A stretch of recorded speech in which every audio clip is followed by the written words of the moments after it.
Mheshimiwa Spika, mimi nitakuwa na hoja tofauti na hoja ambayo imetawala Bunge.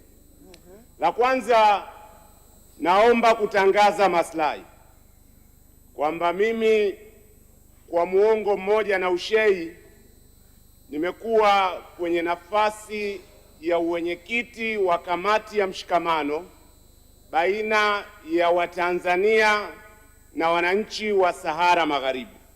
Kwa sentensi yangu ya kwanza ni ya kuunga mkono msimamo wa sasa wa Tanzania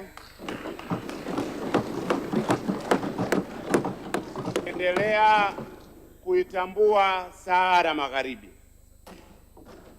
Mheshimiwa Spika, ninapenda kutoa rai pia kwamba Tanzania iendelee na msimamo huu, iendelee kusimama na kuhesabiwa kwenye masuala yanayohusu haki, ipinge dhuluma, ipinge vita za mataifa makubwa yanayoangamiza uchumi wa mataifa madogo, isimamie uwajibikaji wa mataifa makubwa hasa katika komitmenti zao za kuhifadhi mazingira, kwa sababu wao ni wazalishaji wakubwa wa hewa ya ukaa hapa duniani.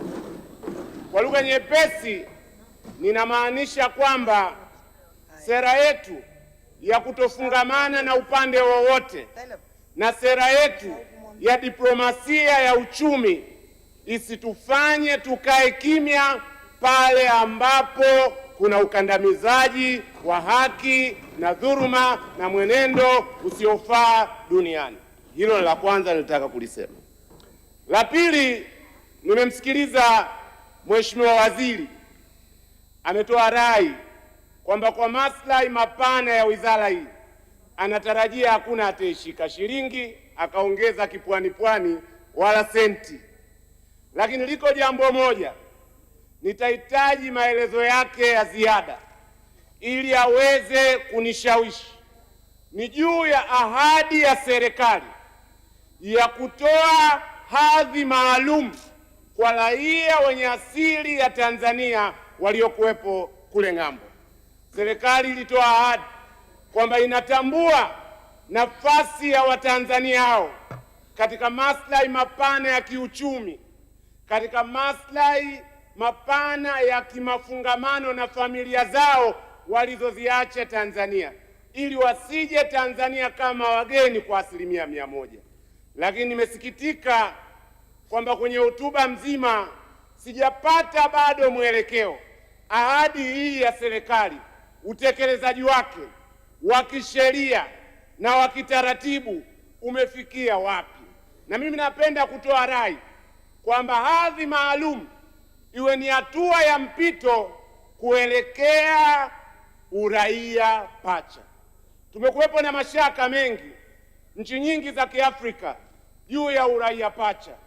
Tunapaswa kuwa na mjadala wa kitaifa kwamba mataifa jirani ya Afrika Mashariki na mataifa mengine ya Afrika wenzetu wanakimbilia katika uraia pacha. Tujiulize yale mashaka yetu juu ya suala la utii wa nchi kwa maana ya loyalty, yale mashaka yetu juu ya usalama ni mashaka ya kweli ama tunajijaza hofu? Mimi Mheshimiwa Spika, ninaziona ziko faida nyingi sana za kiuchumi, za kimichezo na faida nyingine tunazoweza kuzipata iwapo tutakubali uraia pacha.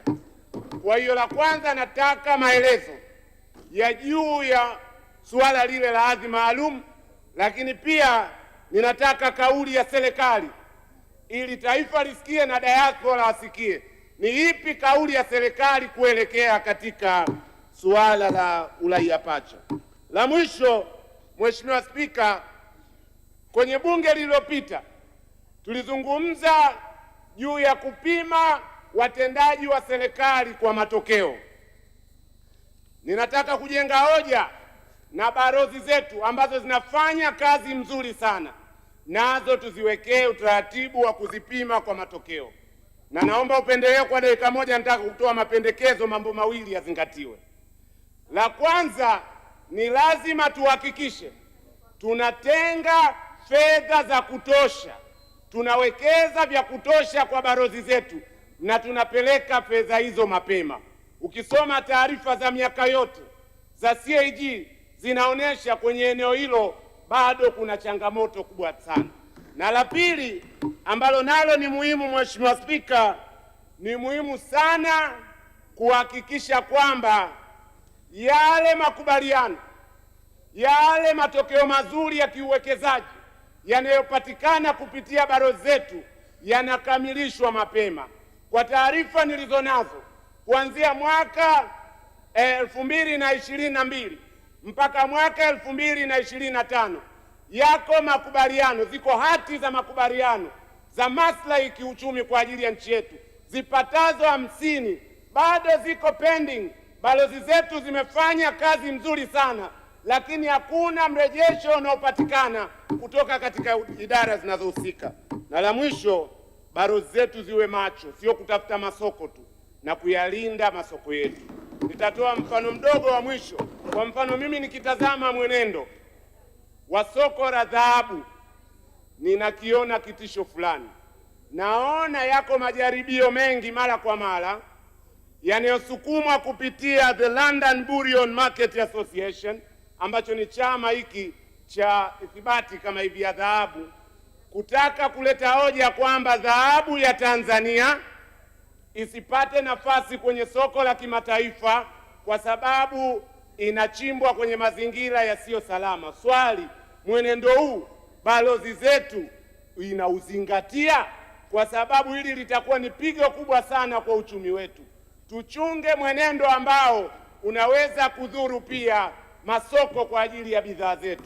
Mheshimiwa Spika, ninakushukuru sana. Mheshimiwa